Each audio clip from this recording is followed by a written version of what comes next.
La ilaha illallah wahdahu la syarikalah wa asyhadu anna Muhammadan abduhu wa rasuluh.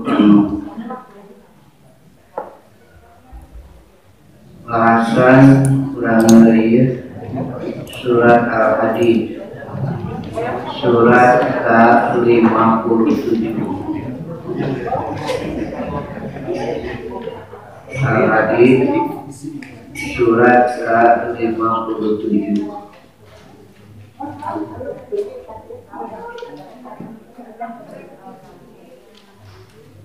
A'udzu billahi minasy syaithanir rajim.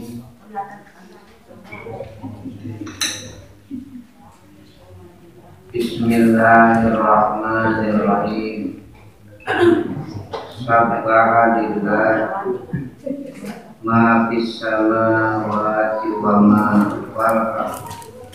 Ma fis samawati wal ardh wa huwal azizul hakim. Lahu mulkus samawati wal ardh yuhyi wa yumiit wa huwa ala kulli syai'in qadir. Wal awwal wal akhir wal dhahir wal batin wa huwa bi kulli syai'in alim.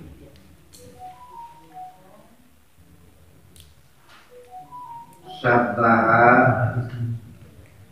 lillahi, telah memahasucikan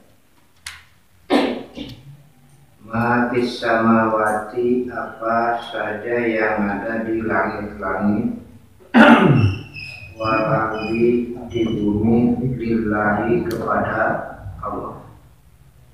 Sabbaha, telah memahasucikan, lillahi, kepada Allah, ma, segala, fis samawati, yang ada di langit-langit, wal ardi, dan bumi. Wa huwal azizul hakim, dan dia itu maha gagah, maha bijaksana. Lahu, kepunyaannya, baginya, mulkus samawati wal ardh, kerajaan langit dan bumi. Yuhyi, dia menghidupkan, wa yumiit, dan mematikan. Wa huwa ala kulli syai'in qadir, dan dia atas segala perkara maha kuasa. Wal awalu, dialah yang awal, wal akhiru, dan yang akhir, wal dhahiru, yang zahir, wal batinu, yang batin.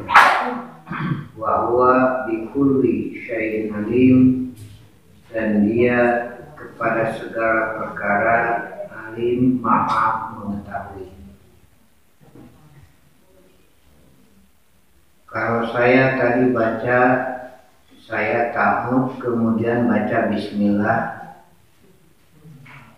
Tapi kalau di pertengahan ayat saya tidak baca bismillah.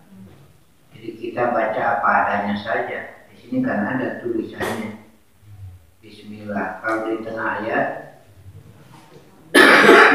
di tengah surat tidak ada bismillah. Juga sering kita mendengar kalau khatib setelah baca ayat dia mengucapkan al-ayat. Ini kalau baca ayatnya sepotong. Arti al-ayata di situ ada perintah yang dibuang, iqra'ul ayata, baca we selanjutnya nama gitu. Murid-murid sepotong itu nerangkeun ieu. Ada dibaca kabeh tapi anggar we al-ayata. Kalau surat as-surah begitu. Dengan nama Allah yang maha pengasih lagi maha penyayang. Sabbaha telah memahasucikan. Di surat Al-Jumu'ah dengan fi'il mudhari yusabbihu. Di surat Al-Isra dengan masdar subhana. Kalau sabaha fi'il madhi, kata kerja yang lampau. Kalau yusabbihu fi'il mudhari sedang dan akan datang. Kalau subhana masdar. Maknanya tidak berhenti dari dulu sampai sekarang sampai akan datang bertasbih kepada Allah. Tasbih memahasucikan dari segala sifat yang kotor, dari segala sifat yang kurang. Allah Maha Suci dari segala kekurangan. Allah Maha Suci dari segala syarikat. Itu sabbaha. Kemudian sabbaha artinya menyeberang dari satu sisi ke sisi lain. Sabbaha. Sabbihu tasbih. Apa yang dilihat, apa yang didengar, kemudian diseberangkan ke dalam hati menjadi iman. Dari ilmu menjadi iman. Dari yang dilihat bahwa tidak ada yang bisa menciptakan alam kecuali Allah. Maha suci Allah dari segala kekurangan.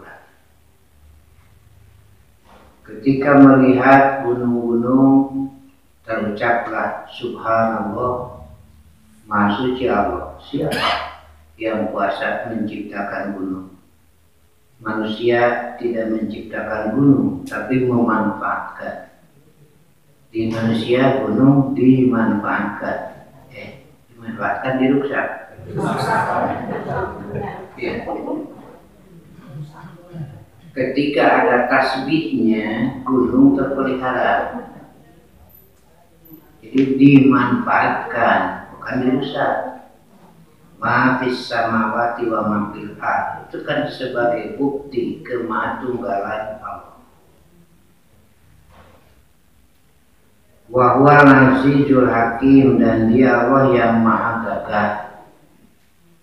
Al-Aziz salah satu asmaul husna, al-hakim asmaul husna, nama-nama yang baik. Ketika menyeru Allah, boleh kita menyebut asmaul husna. Ya Aziz, semoga memberi perlindungan kepadaku. Ya Hakim, semoga mengarahkan aku dalam kebenaran. Silakan. Jadi disebut dulu asma Allah. Disebut asmaul husna. Semuanya ada 99. Man ahsoha dakhala jannah. Siapa yang menghitungnya, ya pasti masuk ke surga. Karena ada buku kecil khusus asmaul husna, ya di bawah. Kemudian juga pan di bawah CD nada asmaul husna, ada yang kenwe menyanyi asmaul husna. Menyanyi nada ada gelis deh. Barang siapa yang menghitung asmaul husna dakhala jannah. Kemudian itu waktu saya ditanya, apa itu ini apa? 48. Tapi kalau disebut saya tahu maknanya. Dan mesti bersikap siapa, bagaimana gitu. Jadi siapa yang menghitung asmaul husna pasti masuk ke surga. Menurut sahabat yang dimaksud menghitung di situ man amila biha. Siapa yang beramal dengan asmaul husna. Gini, kalau kita menyebut Ar-Rahman Ar-Rahim, Allah Maha Sayang, pantas pada gong baik, begitu maksudnya. Yang mau disebutannya Asmaul Husna daripada gong gitu. Iya, dibaca Asmaul Husna supaya korupsi dikepangi, baca Asmaul Husna supaya maling dikepangi, itu mah penyalahgunaan, bukan begitu. Al-Aziz yang Maha Gagah, pantas tidak kita melawan? Begitu. Al-Aziz disebut tapi melawan, itu kan kebohongan namanya. Jadi yang dimaksud dengan siapa yang menghitung Asmaul Husna itu man amila biha, beramal dengan atau disertai dengan Asmaul Husna, maknanya begitu. Al-Mutakabbir, buktikan dalam salat mengucapkan Allahu Akbar. Al-Azim, yang Maha Agung, buktikan dalam salat sambil ruku mengucapkan Subhana Rabbiyal Azim. Yang Maha Tinggi Al-A'la, buktikan dengan sujud membaca Subhana Rabbiyal A'la. Itu ya, jadi dengan Asmaul Husna jika mengerti isinya, insya Allah aktivitas hidup akan sesuai dengan kehendak Allah. Lahu mulkus samawati wal ardh, baginya kepunyaannya kerajaan langit-langit dan bumi. Allah adalah raja bagi seluruh makhluknya walaupun sedang jadi raja. Allah raja yang punya kewenangan, punya batas-batas aturan bagi makhluknya yang tidak boleh dilanggar. Allah sebagai raja, dia kuasa untuk menetapkan hukuman, dia maha kuasa untuk menetapkan ajrun, pahala. Karena itu jangan ada keraguan jika mau beramal soleh. Jangan ada keraguan sertai dengan keyakinan jika melanggar, Allah berkuasa mengadabnya. Yuhyi, dia menghidupkan segala makhluknya, bukan manusia saja. Wa yumit, dan mematikan. Kita dihidupkan oleh Allah dengan proses yang panjang, tapi bagi Allah begitu mudah.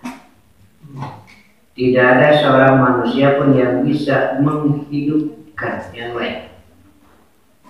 Kalau membuat bentuk seperti ciptaan Allah, manusia bisa membuat patung kuda, tapi terhirupan patung kuda. Karena tidak bisa menghidupkan, membuat patung ayam cengcelengan gerobak, cengcelengan bentuk ayam, tapi tidak bisa menghidupkan. Malah manusia bisa membuat pohon dan buah dari plastik, tengah gedean, tengah letikan, itu sakit.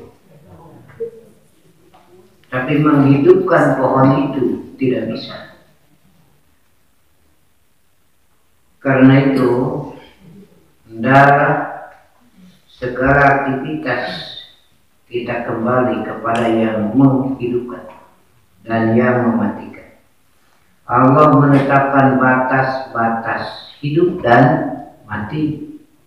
Di surat Al-An'am dinyatakan Khalaqas samawati wal ardh, Allah ciptakan langit dan bumi, kemudian Allah ciptakan manusia, wa qada ajala, dan ia tetapkan ajalnya, wa ajalun musamma, dan ajal yang lainnya, yaitu ajal hidup dan ajal mati manusia.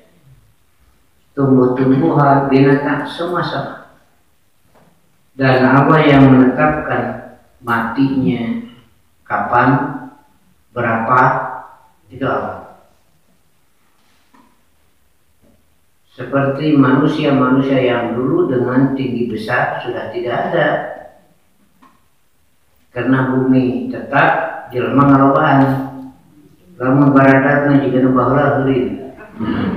Allah Maha Adil. Karena buminya tengah gedean. Katanya saya baca ini hanya perkiraan bahwa inilah generasi terakhir sedikit teh. Iya. Kalau Adam diciptakan 60 hasta, kurang lebih 30 meter, sesuai dengan alam adil. Terus menekan. Ini terakhir. Lamun ngaloban kene tong hari bang, kene dileutikeun deui. Iya. Kemudian ada pikiran kalau menciptakan manusia yang gede curug, gitu. Teka pikir eta ingin bacur. Kalau jelema sagede curug eta minum sirup riweuh. Yuhi yang menghidupkan dengan segala keadilan. Yuhi yang menghidupkan dengan segala aturan yang pas. Tidak ada kekurangan sedikit pun. Yang tidak bisa oleh manusia dilakukan adalah menghidupkan, bukan membuat bentuk, tapi menghidupkan. Baik manusia, binatang, pohon-pohonan, tumbuh-tumbuhan sama. Ketika Allah tidak menghidupkan tanaman itu, ya matilah. Manusia bisa apa? Di surat Al-Muluk Al-Qalam yang sudah kita baca, orang bersemangat untuk panen karena sudah yakin hasilnya, tetapi ada niat buruk. Kita berangkat subuh, jangan kita sisakan. Jangan sampai miskin ada yang tahu. Sudah ada niat buruk. Hanya semalam ketika subuh berangkat ke kebun, ternyata semuanya kering, dihantam oleh angin yang panas. Nah itulah harus jadi pelajaran. Sekarang sudah mulai lagi bencana-bencana akan muncul. Jadi di Indonesia saya kira bencana tidak akan berhenti, akan terus bersambung karena sebab-sebabnya dilakukan oleh manusia. Itu takabur, tidak mau tawadu, tidak mau bersujud, begitu. Sekarang kelihatan ketakaburannya. Iya. Tapi manusia kalau sudah takabur lupa diri, sakit tugas reyon, sakit aki, lempang jadi tuntun, tapi lama nambah, asik cina kuai, kayak cina teh, aku cina aki, bawa bedok katek cina kuai, kuai dia aku, sekarang dia pikir buat, iya, bahwa ala kulli syai'in qadir, maknanya adalah tunduk patuh kepada yang Maha Kuasa, tidak ada jalan lain. Karena jika Allah tentukan, tetapkan apa rahmat atau azab, tidak ada yang bisa membantah. Angin milik Allah, air milik Allah, laut milik Allah, udara milik Allah, ya terserah Allah. Mau dijadikan apa? Sekarang sudah mulai lagi ribut, ada angin yang menghancurkan. Wal awal dialah yang awal, wal akhiru dan yang akhir, wa dhahiru yang dhahir, wal batin, wa huwa bi kulli syai'in alim. Wal awalu awal beda dengan makhluk. Kalau awal ada permulaan, namanya sifat salbiyah. Dialah yang awal, tidak ada permulaan, dialah yang akhir, tidak ada penghabisan. Begitu. Kalau makhluk awal ada permulaan, akhir ada penghabisan. Itu makhluk. Kalau Allah tidak. Wal awal dialah yang awal, tidak ada permulaan. Kalau manusia ada. Yang sering kita lupakan, kita mulai hidup kapan? Siapa yang menetapkan mulai hidup? Hanya Allah. Ketika berada di dalam kandungan ibu, dalam usia 4 bulan ditiupkan ruh. Nah, ini yang tidak bisa manusia itu. Ketika Yahudi bertanya kepada Rasulullah tentang ruh, yas'alunaka anil ruh. Mereka bertanya tentang ruh. Katakan Muhammad, ar-ruh min amri rabbi. Ruh itu urusan Tuhanku. Nah, itu mengisyaratkan bahwa tidak ada seorang makhluk yang bisa membuat. Katanya pernah diadakan percobaan. Orang yang sedang sakaratul maut masukkan ke dalam ruangan tertutup kaca, ruangan kaca, disiapkan kamera dari berbagai juru, berbagai sudut. Ketika meninggal mengembuskan nafas terakhir, apa hasilnya di kamera? Nggak ada. Ya, itulah urusan Tuhan. Baik naon dimaksudkan tadi. Iya. Terus muncul tahayul, ruh ngider. Tahu dari mana kan?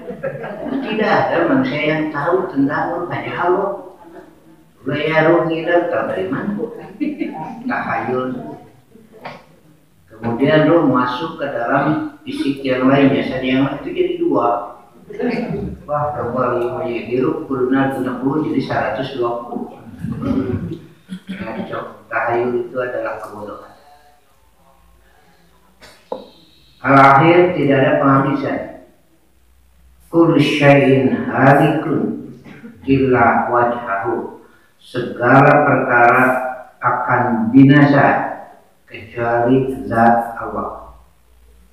Manusia binasa satu persatu, ada yang beli barang, apa mau meninggal satu persatu mau beli. Ya, meninggal beli.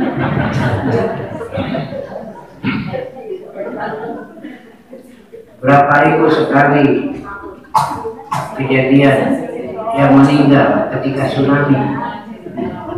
Ya, itu barang sama maut dengan tsunami. Perkirakan di Indonesia akan terjadi lagi tsunami. Ada yang nuntut itu, tapi waktunya sama, tempat beda. Itu Allah yang menentukan. Ada pertanyaan kemarin maka katanya Allah Maha Kuasa, Maha segala-galanya, tetapi kenapa mencabut nyawa menyuruh malaikat? Itu kenapa menyuruh malaikat mencabut nyawa? Bukankah Allah Maha segala-galanya, Maha Kuasa? Gitu. Saya jawab, Anda kan tahu Allah Maha Kuasa, Allah Maha segala-galanya, Allah ya tuh. Waktu saya tadi kumadidinya di kawasan itu. Ya, semuanya akan hancur. Nah, dalam Quran terangkan ada yang mati tuntutan, kemudian ditempatkan di tempat menunggu sampai kehancuran bersama, yaitu hari kiamat. Semuanya ada pada pegangan Allah, tidak ada yang lari. Itu tidak ada. Itu tahayul, bukan dari Islam, istilahnya ruh. Pertanyaan saya, kenapa perasaan beda malam Jumat di malam Ahad? Ada apa? Sarwa wae. Ini malam Jumat beda kalau ada puting. Saya ada kekeng. Dari malam Ahad mantul. Di mana? Ini kan tahayul masih ada kalau begitu. Jin aneh hari apel teh kudu malam Ahad di mana dari. Malam Jumat ya. Iya. Malah lamun bapak apel malam Jumat pemajikan bapak maunya tapi lamun malam Ahad dandan curiga. Tapi malam Jumat dandan mah curiga. Gitu. Ustaz cenah Ustaz ngarokok wae. Yang di rumah berbeda. Kalau saya merokok, kenapa saya pulang bau rokok berbeda? Tapi kalau saya pulang bau domat curiga. Curiga itu si kahliman.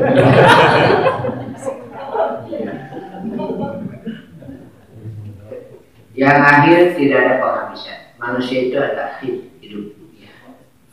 Kemudian Allah hidupkan nanti di akhirat. Wa dhahir wal batin, yang dohir yang nampak pun apapun segala perkara maka Allah tahu. Begitu juga yang batin, Allah Maha tahu.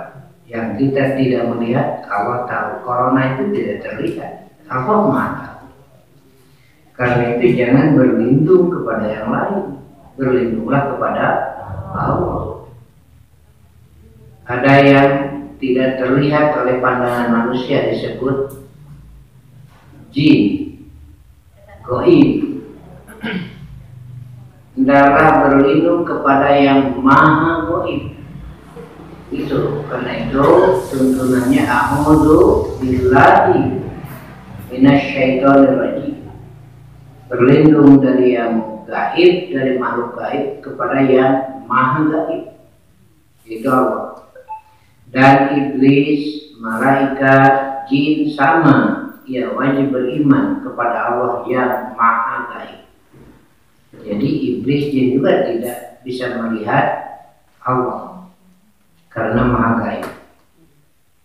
Wa huwa bikulli syai'in alim, dan dia atas segala perkara maha mengetahui. Nah, ini 3 ayat ini kalau dibaca, diulang, kalau hafal baca saja dalam sholat untuk 1 rakaat pamanya. Pirakunya 3 ayat di lebih ke 2 rakaat. Jadi sapotong 1 inilah, silakan. Subhanallahi ma fis samawati wal ard wa huwal azizul hakim. Lahu mulkus samawati wal ard yuhyi wa yumiit wa huwa ala kulli syai'in qadir. Wal awwal wal akhir wa dhahir wal batin wa huwa bi kulli syai'in alim. Kemudian akidahnya ini benar-benar terpelihara, jangan sampai ada unsur-unsur kufur, syirik, nifak. Bersih sekali di sini karena tasbihnya. Iman tambah kuat. Karena itu dalam ayat ini juga tersirat dorongan untuk tafakkur. Lahu mulkus samawati wal ard. Sabalillahi ma fis samawati wal ard. Kemudian kita lihat ada pohon yang tumbuh, ada yang kering mati, ada binatang yang lahir, ada yang mati. Nah, disitulah untuk tafakkur. Jadi di sini ada dorongan untuk tafakkur, memikirkan tafakkur. Tafakkur ini harus dibarengi dengan tadabbur. Kalau tafakkur dibarengi dengan tadabbur, lahir sikap tasyakkur, bersyukur kepada Allah. Tafakkur tanpa tadabbur, lahir sikap takabur. Jadi di sini sudah jelas mensucikan kepada Allah segalanya. Yang dimaksud adalah sebagai dilalah ala wahdaniyatillah, dilalah ala qudrati. Anehnya banyak manusia sampai ke dasar laut takjub dengan berbagai macam ciptaan Allah, takjub dengan berbagai macam yang ada di laut itu, tapi kenapa ke Allahnya itu tidak mau iman? Itu takjub dengan segala tumbuh-tumbuhan, tapi kenapa pada Allahnya tidak mau beriman?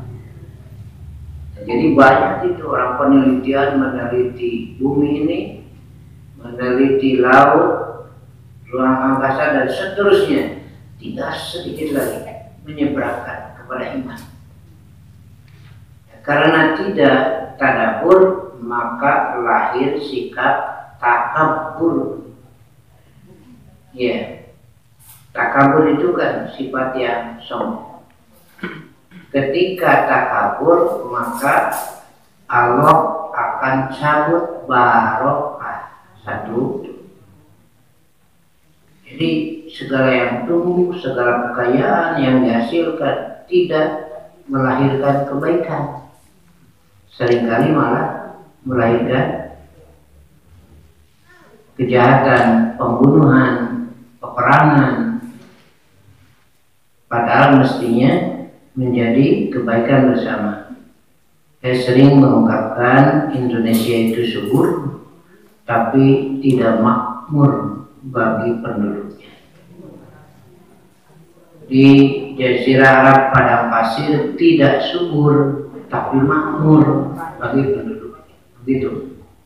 Barokah itu dari doa Nabi Ibrahim. Malah yang umroh tahu kan, yang haji buah-buahan di sana bagus. Rakus teh, coba amul baradal orang ada tuh. Hari ekspor ti orang banyak bututnya halus. Sesana bututnya di darurat. Mata terjangkung-jangkung. Dapat halus kayak itu. Itu sama kata yang 5 kilo satu tepanya halus. Jauh. Apa sayur-sayuran. Pokoknya bagus tuh dikirim ke itu mah. Teh halus, kopi halus, nah, sesana kurang. Maka menjelaskan para naik ke. Nah begitu ya. Muncul takabur. Kekayaan banyak tapi tidak mengandung kebaikan. Itu tandanya barokah oleh Allah dicabut. Penyebab barokah dicabut adalah takabur. Penyebab. Kalau itu panas situasi riuh, jangan curiga ke batur. Itu saling mencurigai satu sama lain. Itu hidup depan jadi tenang. Satu sama lain itu jadi curiga. Ayah nama matahan di anggar goreng pikiran. Ayah nama bijaan di goreng pikiran. Kita tapi di sedekat anggar goreng pikiran. Kata berapa? Terus maut kakak nyonya. Itu satu. Kedua,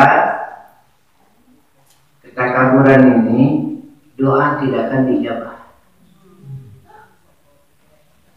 Karena itu jangan heran di Indonesia kalau doa sudah sampai tingkat nasional.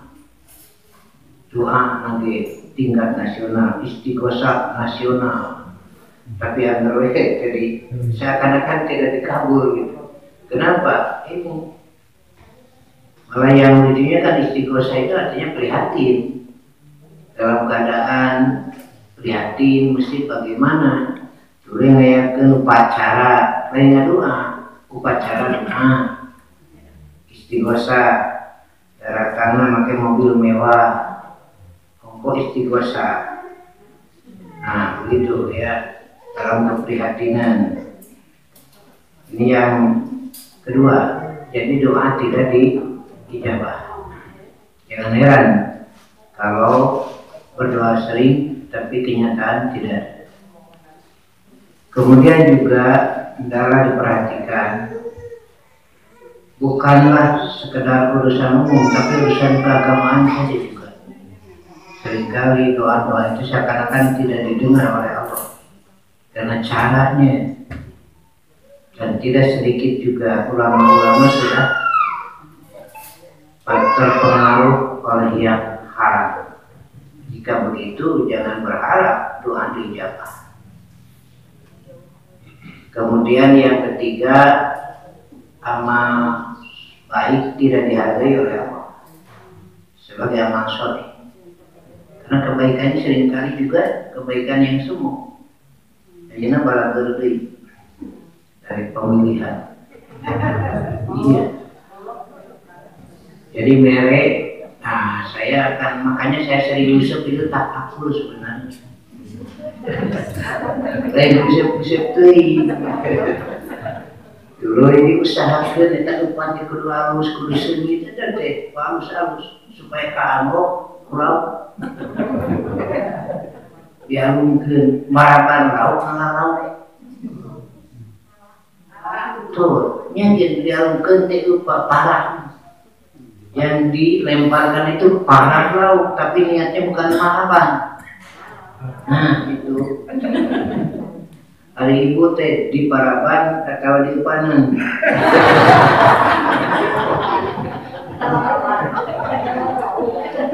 Nah itu. Jadi kebaikan tidak jadi amal soleh.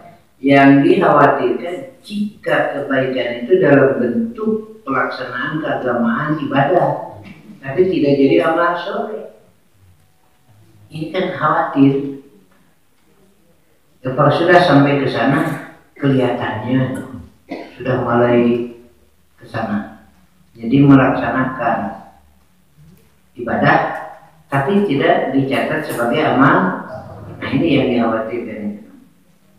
Kemudian yang keempat, apabila mati, ruhnya tidak akan disambut dengan sambutan yang baik di langit itu.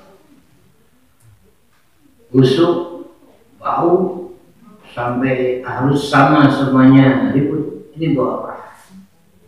Lalu malaikat yang membawa ruh berkata, ruhun khabithatun min jasadin khabithin. Ruh yang buruk dicabut dari jasad yang buruk. Nah itulah. Maka dengan ayat ini kita tundukkan hati kita, kita terkuat keyakinan bahwa Allah Maha Tunggal, Allah Maha segala-galanya, Allah Maha bersih dari segala kekurangan, Allah Maha bersih dari segala syariat-syariat. Dan wujudkan pengakuan itu dengan sholat. Itu saja. Karena di sholat ada takbir, di sholat ada tasbih, di sholat ada istighfar. Nah begitu. Jadi segala pengakuan dari ayat ini buktinya adalah sholat. Ya. Dan dengan sholat itu insya Allah barokah akan dibuka, doa akan dijabah, kemudian amal baik menjadi amal soleh, dan ketika meninggal insya Allah akan disambut dengan sambutan yang baik. Ya. Jadi saya sering mengarahkan ke sini. Apa artinya pujian kepada Allah kalau sholat tidak? Itu kebohongan kan? Kedua, apa artinya pujian kepada Allah kalau sholatnya menurut keinginannya, bukan menurut kehendak Allah? Nah, karena itu saya sering menyampaikan untuk api. Kenapa? Karena kita ingin barokah tetap ada pada umat ini. Ya, sampai di sini dulu ya. Insya Allah kita lanjutkan surat ini saja dulu ya. 3 ayat baca, kalau hafal dibaca dalam salat. Kemudian nanti kita tambah lagi bertahap. Ya, sekian saja.